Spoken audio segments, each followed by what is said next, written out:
Good evening and warm welcome to you all for this panel discussion on this extremely relevant topic, securing the next normal.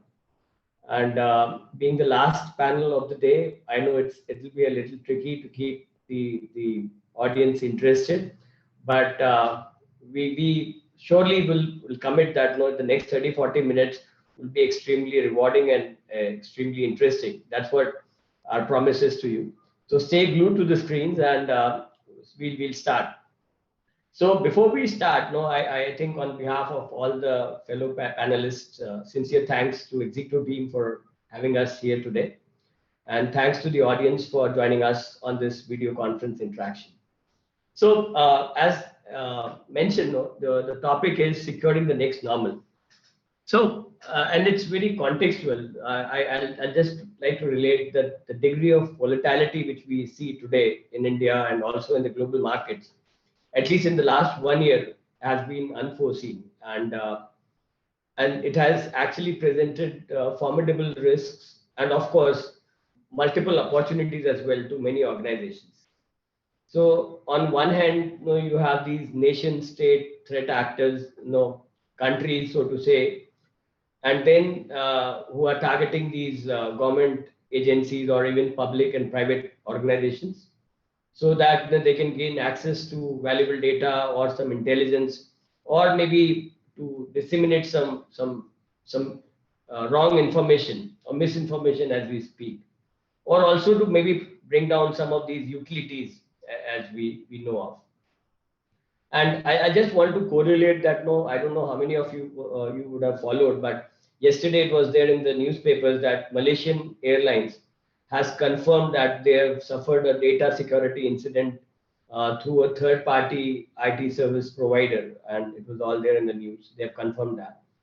And likewise, no, I can tell you there have been multiple such incidents right from the onset of the COVID-19 outbreak, which started off, at least apparently to us, we saw it coming from December 19 onwards, and through the entire of this current financial year, we have seen that the role of IT security and IT leaders has significantly changed.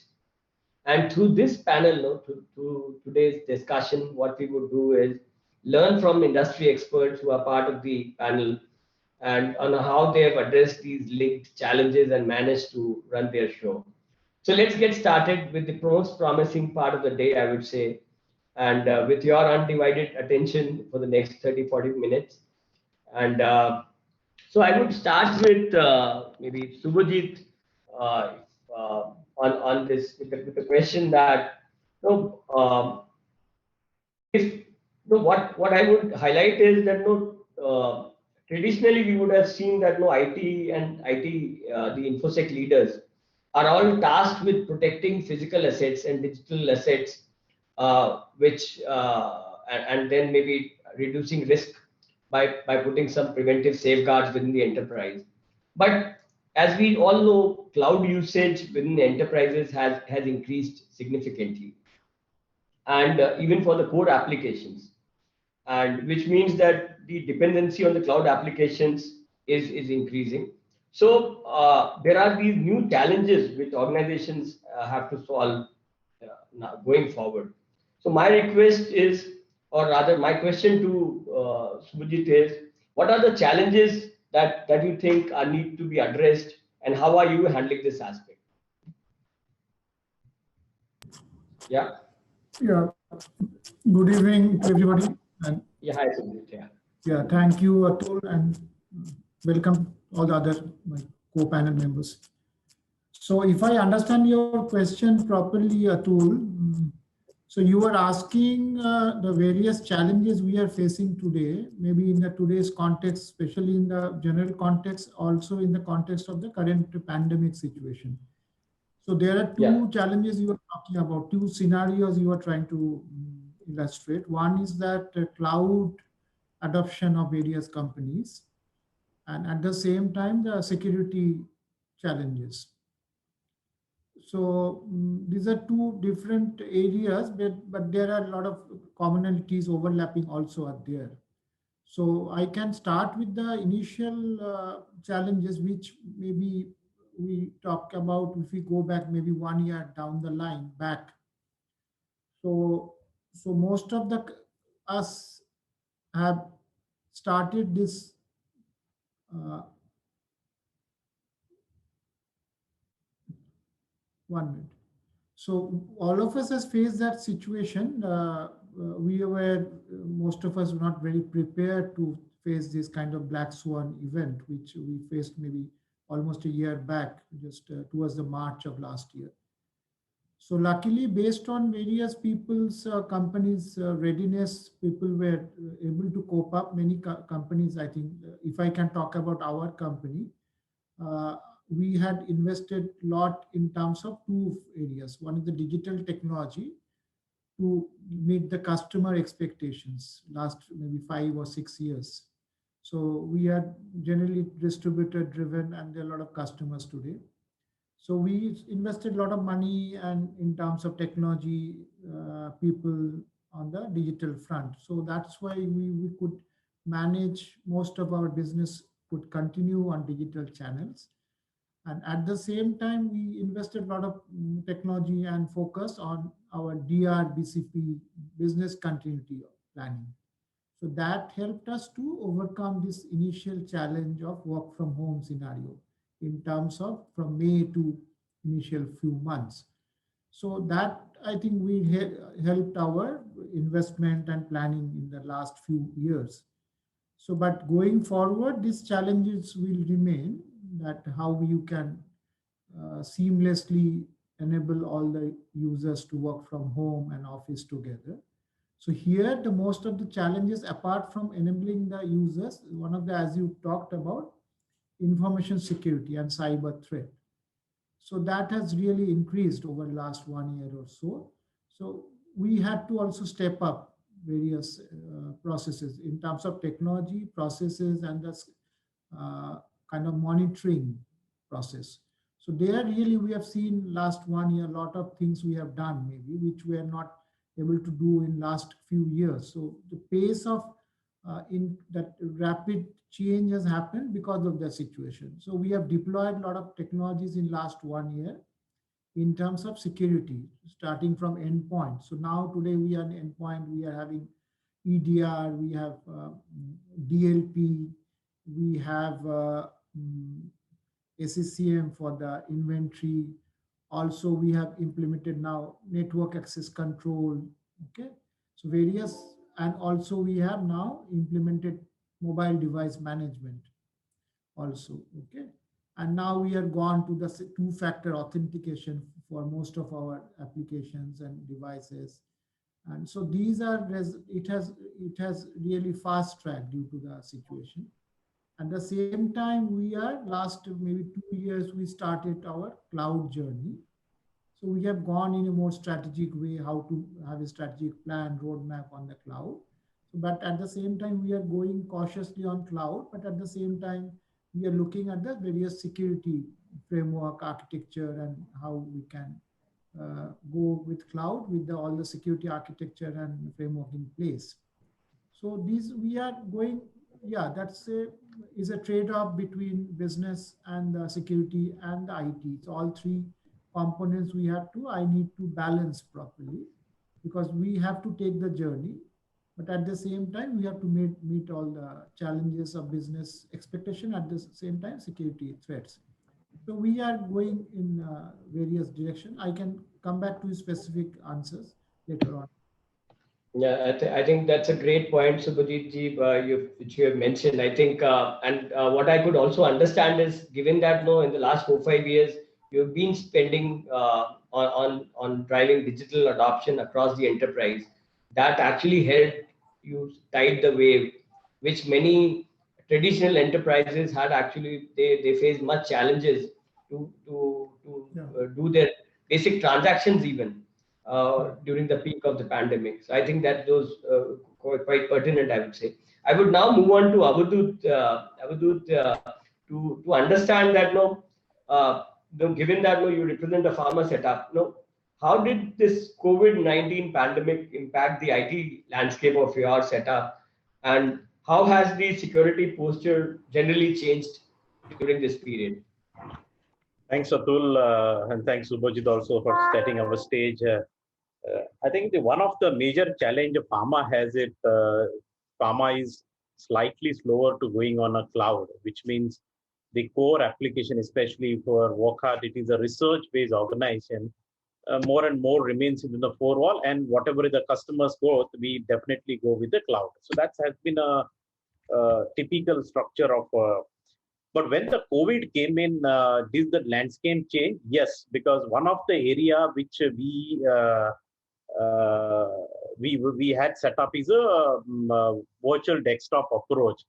And when we started hearing early in January, February that this is becoming a might hit it, we suddenly scaled up the VDI approach across the locations, across the global layer, India location, corporate, so that in the event, if we have to scale up the access work from home, then probably keeping the security in mind, keeping a research page, we don't need to get into that trouble.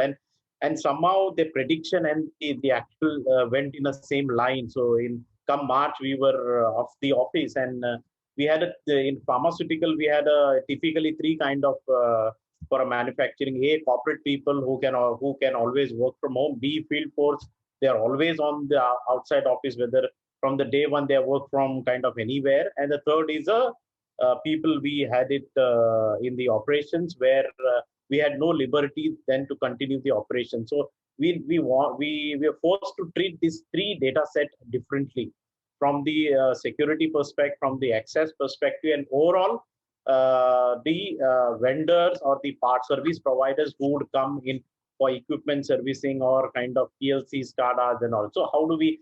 So from this perspective, we have literally revamped our access control. We introduced the PIM solution. We introduced the multi-factor authentication VPNs and all. Though it was there, we enhanced it. So these are some of the quick reactive approach we did. And after 3 months, what we did is we also asked the third party to audit us whether so that we can give a confidence to the board that we are on the right track. There were, of course, suggestions, but that gave a comfort to our board that we are in the safe hand. The third point which we did it is as a part of the pandemic and how the whole thing changes. We relooked at our security posture from the perspective with a simple question of is our setup makes a threat actor difficult to penetrate, difficult to reach to my crown jewels or not.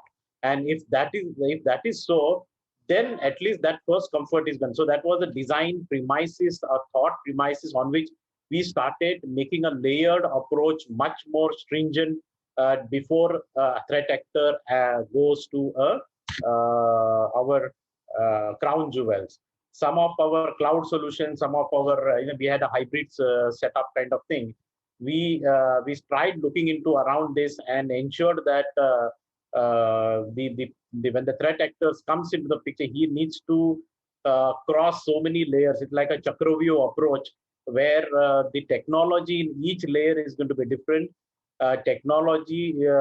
Signature-based technology is complemented with the AI-based technology and so on and so forth. And then we practically have with it rewarded us because we were one of the company which is also into vaccine, and during the last 5-6 months we could see huge threat vectors which we could see it, and because our structure was there, we could stop many of them at the perimeter or some of our so-called equivalents of WannaCry. We could just quarantine it whenever the attack was there. So all in all, I think we learned in a hard way, and one of the strengths is that we brainstormed continuously for 4 months, even after we have set up our pandemic ready landscape, pandemic ready user access, everything. But we keep outside in perspective. We took it. We started having a brainstorm internally to see what is that best we can do, and from the flexibility perspective, from the cybersecurity perspective, And slowly, I think we are much better now among much better than even the other peers where we are today being a research base. That's a brief tool for now. I think that's some great points, Avadut, which you have come up with. No, I would also just come back to you, Avadut, on this on the lines of that. Did you also contemplate use of IoT, or did this come up that no? How do we enable remote operations? Because like you would know, LG Chemicals, they were in Vizag. They had this issue wherein the thing was left unattended, and during the startup, they had a major leak which led to a major disaster as well. So, are you contemplating usage of IoT in operations for remote? Yes, so you're right in asking, Atul. One of the area which we identified was a maintenance, because if we can provide the uptime to the plants, which is 24/7, which is our API based and all, I think we are good, because the other plants where you need physical people because of the quality checks, because of the patient safety and all, but all those rotary equipments, and we are already onto IoT setup, which gives us a fairly light on red, amber, green talks with whether even a smallest alignment problem or there is some imbalance and all. We use FFT, fast Fourier transformation simulations, and that's what we use it. So that has given the engineering people, they do sometimes they cannot visit every moment, but that's one we have definitely looked at as a remote working approach. In some cases, there are some of these SCADAs which we have it, which are remotely controlled operations. Those also are enabled. So OT part we have enabled, but we kept in a mind while we are enabling all those things is we didn't rely only on one common firewall, but we also have a OT firewall. We also have a quality lab firewall. So we have internally created a lot of VLANs to ensure that if any attacks happen, there is a very, very little chance to have also lateral movement. So those were thinking which is gone behind IoT deployment, beyond the giving access to this. So it was always coupled with the cyber security in mind. Fantastic. I think great points, I would say. So I think let's move on to, and I'm just waiting to speak to Kapil now. Kapil, we all know he's the CISO for Minda Corporation. Kapil, would be interested to know from you that how has in your setup, how has COVID pandemic impacted the IT landscape, and has your security posture changed or since, or you maintained the same? Would be curious to know from you. Over to you, Kapil. Yeah. Hi, everyone. Good evening. This is Kapil Madan. So the question that you asked is really fantastic. And my view here, the coronavirus pandemic has created new challenges for business as they adapt to an operating model in which working from home, working from anywhere has become the new normal. So companies are accelerating their digital transformation, and cybersecurity is now a major concern. So it can be, the reputational, operational, legal, and compliance implications could be considerable if cybersecurity risks are ignored. As you know, we came digitally, and majority of workforce came remotely. So we increase boundaries in work culture as we have to increase our security in similar way, and need to come with boundaryless security techniques. So now cybersecurity leader, we can say CISO, has to prepare different strategy considering, can consider perimeter security came into endpoint now. It's no more related to the network firewall perimeter. So we have to think from broader level, like what are the public facing things like application security, network security, endpoint security, OT security, and so many based on the environment. It can be very based on environment. And next, from support to strategy, set the culture is the main key point. Set the culture. While most companies recognize the pressing need to need for technical security measures, without a culture of security in workplace, the risk of threat can remain high. Whatever things we'll say we deployed this solution, that was solution, that AI ML based solution, we deployed EDR, we deployed WAF, we deployed so and so technologies. So without changing the culture in workplace, there is risk may remain high. Now most of the organization business model changed and adopted digital transformation, and suddenly within during the pandemic, it's suddenly converted into properly digital. So what are the major threats now? So these can be increased social engineering attacks, we call phishing attack, we call farming attack, we call billing attack, and further can be exposure of known and unknown internet facing vulnerabilities. Then exploitation of system administration tool, we heard about SolarWinds. And further it can be human, the change, further the big change here, the human oriented ransomware converted into auto advanced ransomware. As we call AI helped us in building our cyber security, is a key parameter of cyber security now. Same way, similar way, bad actors, attackers, adopted AI. And now we can call ransomware as advanced ransomware. And digitalization and the growing network of industrial machines and system mean an increased risk of cyber attack on companies and organizations around the world, as well as an increase in the accuracy and complexity of these attacks. And in the same way, we adopted proper cyber resilience, and it is the ability of organization to prepare for what we call protect against, detect, respond to, and recover from potential cyber threats. It can be internal or external. There is need of focus on defensive aspect of cyber security. That's what I mean to say. Interesting. And, one more thing I want to add on. So I'm the fan of ABC. So from security side, we have to learn ABC only. ABC, A is the awareness, B is the behavior, C is the culture. If we adopted ABC, and from sometimes developer call it's every time be conscious when they write the code, they're calling it ABC. So from security side, ABC can be awareness, behavior, and the culture change. No, I think very well said, Kapil, and I also echo that. The SolarWinds incident was a great eye opener and a shocker, so to say, for most organizations. That a tool which is supposed to protect the enterprise becomes the biggest vulnerability, and it becomes the biggest threat vector, so to say. That's something which is unimaginable, because those degrees of controls most organizations would not have. That the controlling agent, it becomes the attack vector. So I think that's a very important point. Great points, I think.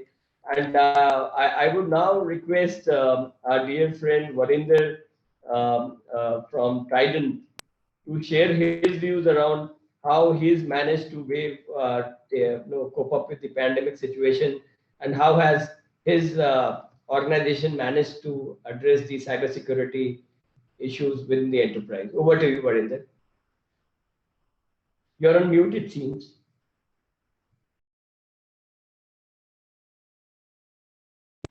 Is Varinder audible, Kapil? No. You're not audible. Still not audible. Maybe you'll have to rejoin or something. Mr. Varinder? So you're still not audible, Varinder ji. Let me check. Is it correct? You are now audible. You're now audible. Okay, great. So good evening, everyone. Hi, good evening. Yeah. So we are same case, typical manufacturing company. Before the start of the pandemic situation, we were maybe having only 12 people who were having VPN access, and they could remotely connect to the network and do things. But this pandemic situation definitely brought a lot of change in that mindset. And we had to enable more than 800 people because a lot of projects were happening at that time. We were in the middle of HANA upgradation, the network revamp project. So around 800 people we were able to bring on board, even though they were sitting remotely using various tools, various mechanisms. We could bring them online through VPN, and many of the users were in fact they were using their personal systems, and since compliance was an issue, we set up a reverse tunnel for them, whereby we allowed them to connect to the local desktop, and we blocked the copying of the data using RDP policy. So the users have to connect to the local desktop within the company premises, and from where they could do the normal work. So with this, we could ensure the compliance while ensuring. Yeah, you are not able to hear me? Yeah, you're So we can hear you. Yeah.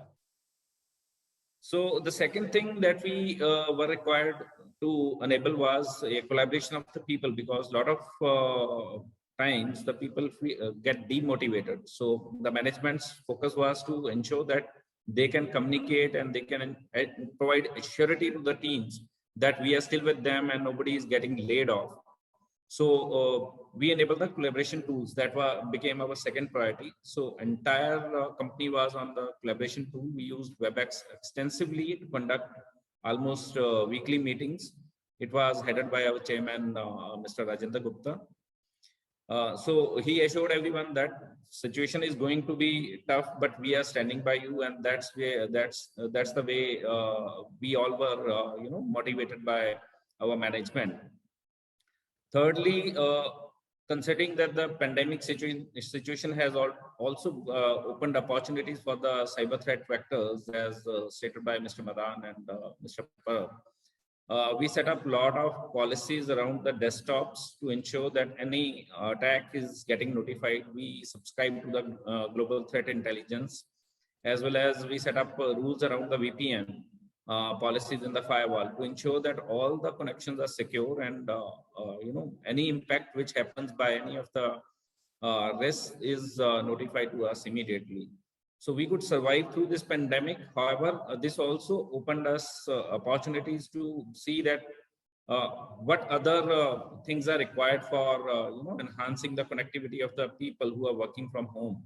So currently we are working on different other aspects as we have seen attacks coming to us from different, though we are able to survive.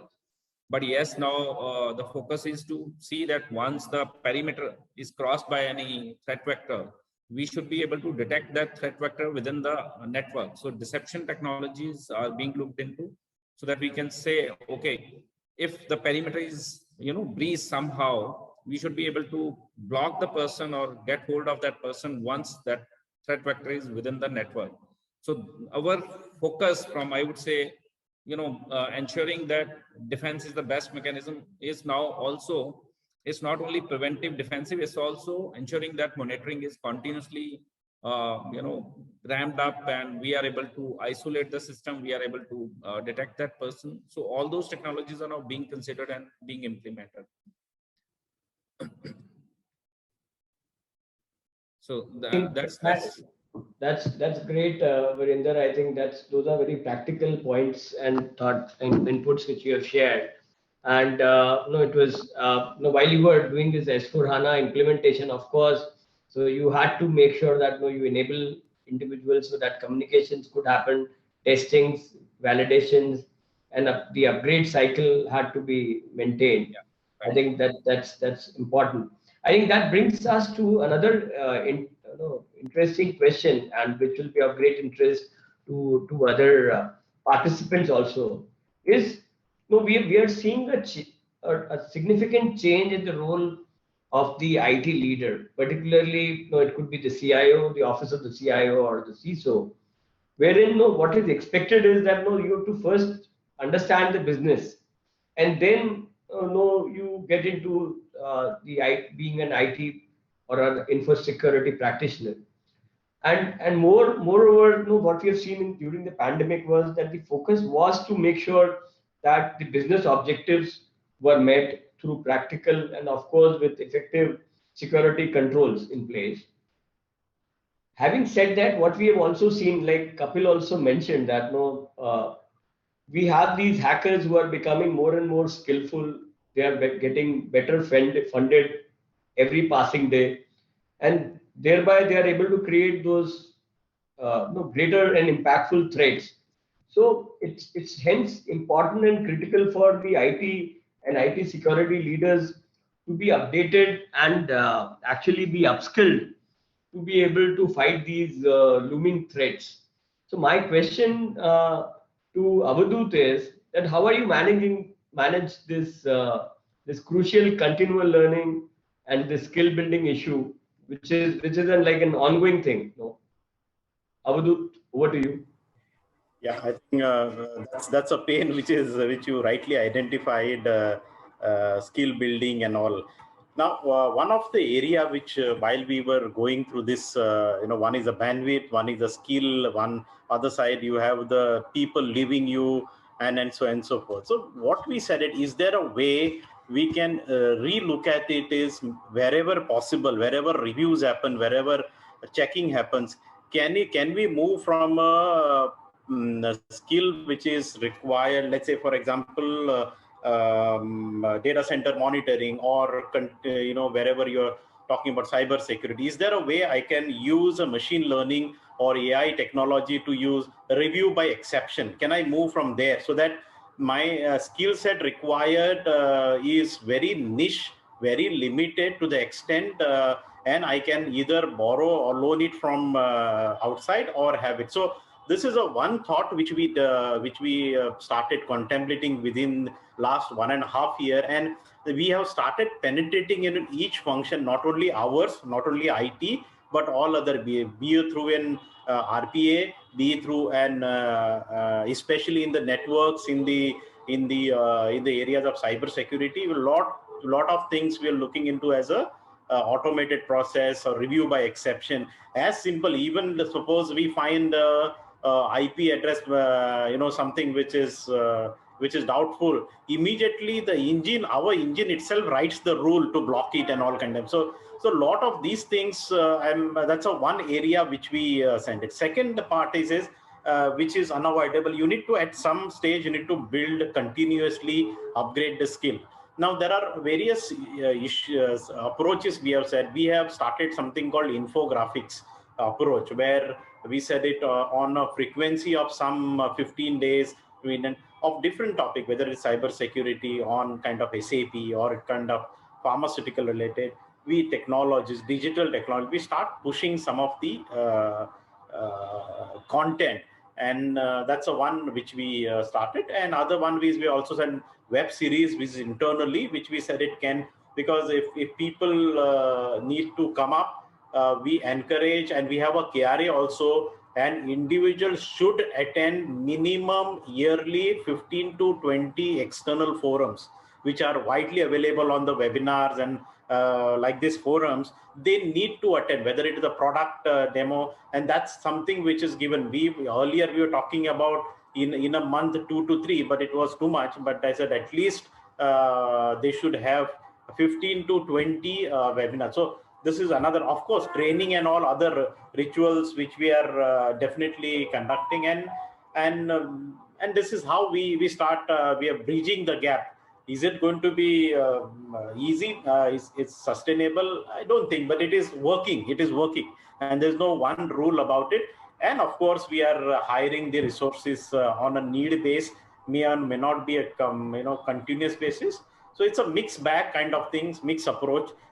We continued if it worked, because anything what we put like this, we start measuring by way of, let's say, we conduct a lot of quizzes, we take a feedback loop from the people. Is this working? Is this working? Do you need some kind of things? And then we have a internal mechanism to track this. So these are some of the things which we are using as of now. May or may not be very innovative, but it works. I agree. I think, and I'm just I'll mention that these usage of these tools like machine learning, artificial intelligence, being able to identify patterns or anomalies. Though they sound very interesting, but I'm curious to understand that no, it's is it not like a superhuman, an individual who understands IT, the legacy IT, and the nuances of security, cyber security, and malware, anti-malware, and then also about. So it's like a it's actually no, it's overwhelming, so to say. Yeah. If I were to say. But you're right. When we also started, we thought it was like that. But now that we have seen the benefit of it during especially in the vaccine, how, and I give a simple example, a signature-based, let's say your antivirus will always have limitation because based on the signature available. But if I go for non-signature-based, we use a Morphisec kind of thing. So that becomes, and we have practically got so many PCs, so many endpoints which are just quarantined immediately when we found some attacks which are going. So these are very possible. Humanly, these are impossible to really network behavioral kind of thing. So the idea here was do not spend too much on technology, but strengthen your, I would say, detecting part of the whole cyber security. If I can detect as early as possible, the rest will follow. I don't have to get too much measurement, too much costlier tool. So this is where we are talking about tools and the people skill set. So for example, we invested a lot into only detecting. We are not too much investing onto response, and that will anyhow happen because you can borrow the resource, you have the internal tech. So this is how we have been managing on this. Great, great. I think that brings me to Subhajit. He represents the financial sector, and the money is, that's the mullah is the king. So I'm interested to know, Subhajit, from you is from a skill building standpoint, how are you placed, or how are you managing, or is it an outsourced versus insourced, or how are you managing this crucial aspect of the skill management in terms of being able to address these current age threats?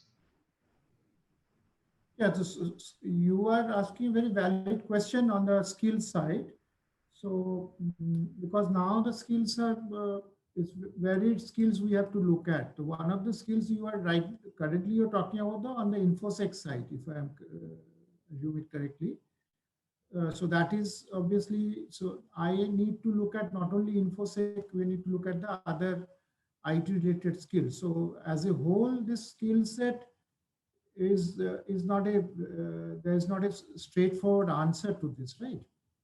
Like, first of all, now I need to upgrade my skills also in terms of specific skills, specific knowledge.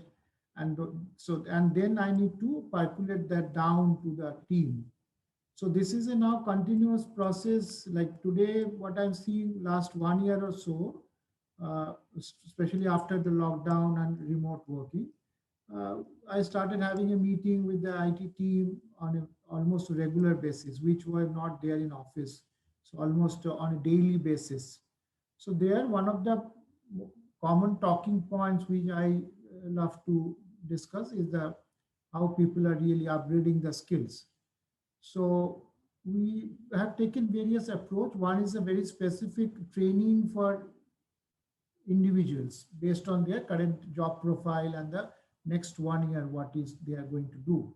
So we have done that training program now in 1 year, all online training program, mostly instructor-led training program. And then we follow up with that, how to measure how they really implement their skills learned during the training program through with the help of HR. So that is a one aspect. Then in our company, what we have done, not only for us, for the entire company, we have taken, for example, LinkedIn training membership, so that any person can learn, train themselves skills, upgrade through any time during the day and night. So that is, and also we have started our internal learning and management program. So these are various aspects. And also during the actual working today, we need to upgrade the skills, knowledge. So now one is the interaction between IT and InfoSec, which is not now much regular now. Like today, nowadays, we have a weekly meeting we discuss all the outstanding current problems we are facing, incidents, problems, and projects. So that become, earlier we used to have a meeting maybe once in a month. Today, every week, Monday, we meet and discuss the problems. From there, we derive some of the issues, and then trainings also is part of the discussion. And yeah, and there are a lot of times we have to depend on the outsourcing partner also. So today, like for us, maybe SOC is one of the major component in terms of InfoSec. So there again, a lot of interaction between the managed SOC service partner and us from the day-to-day basis. So there are various ways we are doing it. Yeah. So now my job is to see how we can be ahead of the curve in terms of skill upgradation, as well as how we implement those skills into the day-to-day life. In both in the InfoSec side, in the technology side. Great. And also like business communications with the various stakeholders.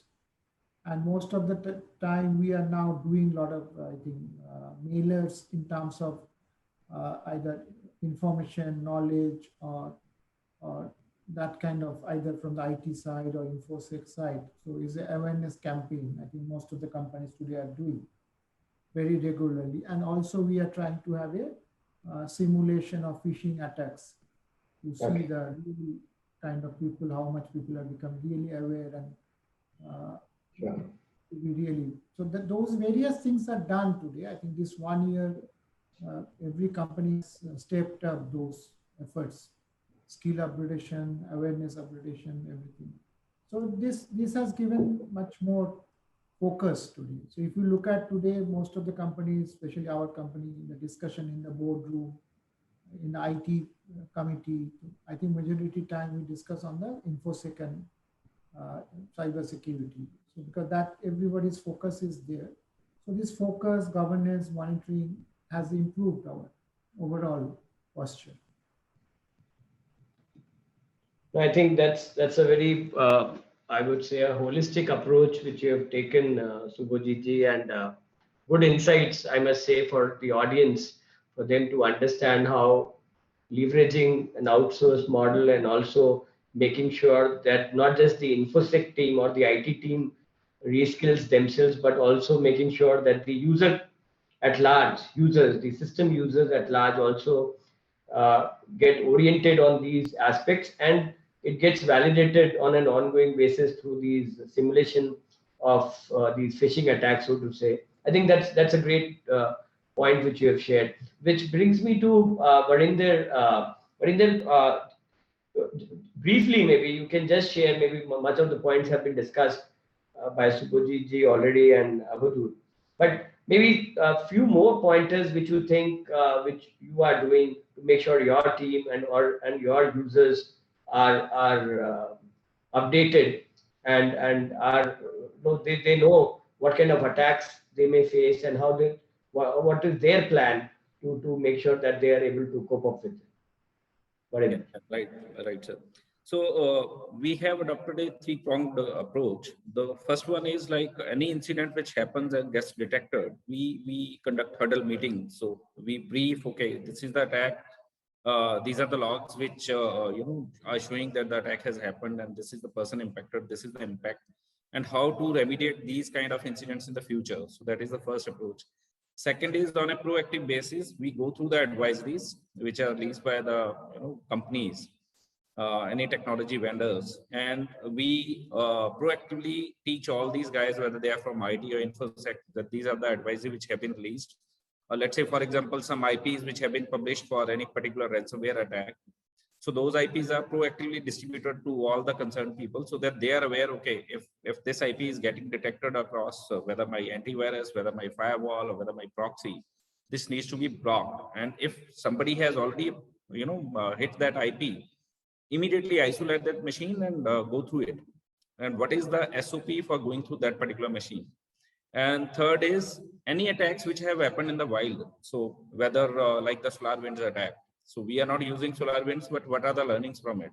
We capture those learnings and we share it among the team. We share it with the people who are managing those kind of things.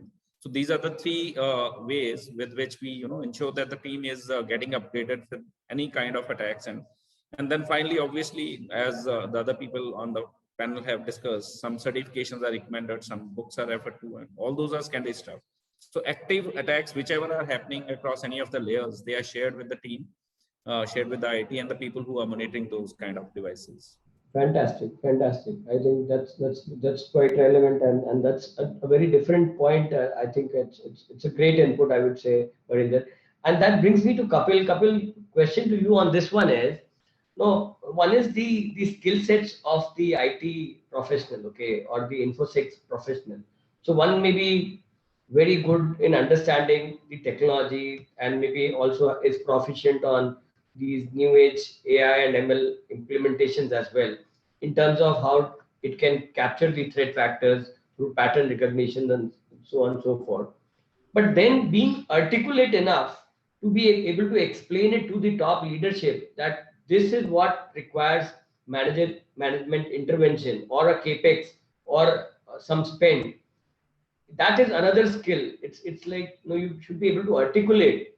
So on those aspects, what is your take on skill building on those aspects? One is the tech skills. Yes, an individual can do so, but how about these skills wherein ultimately you have to sell it internally to be able to deploy solutions?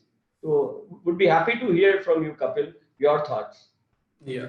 So you said correctly, there are two parts in skill. One is the individual or engineers. Other part is the our structure, our IT environment. So I'm also taking all these in resources.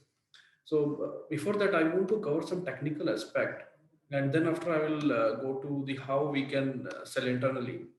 So since the COVID-19 pandemic started approximately 1 year ago, so the world changes in many ways. Cloud and remote service attack increased drastically, and one of the example, DDoS, it's increased. uh, if we take example, 200% it's increased. And there are so many other risks like malware, phishing, SQL injection. As we know, all the application came publicly. SQL injection attack, cross-site scripting attack, then session hijacking attack.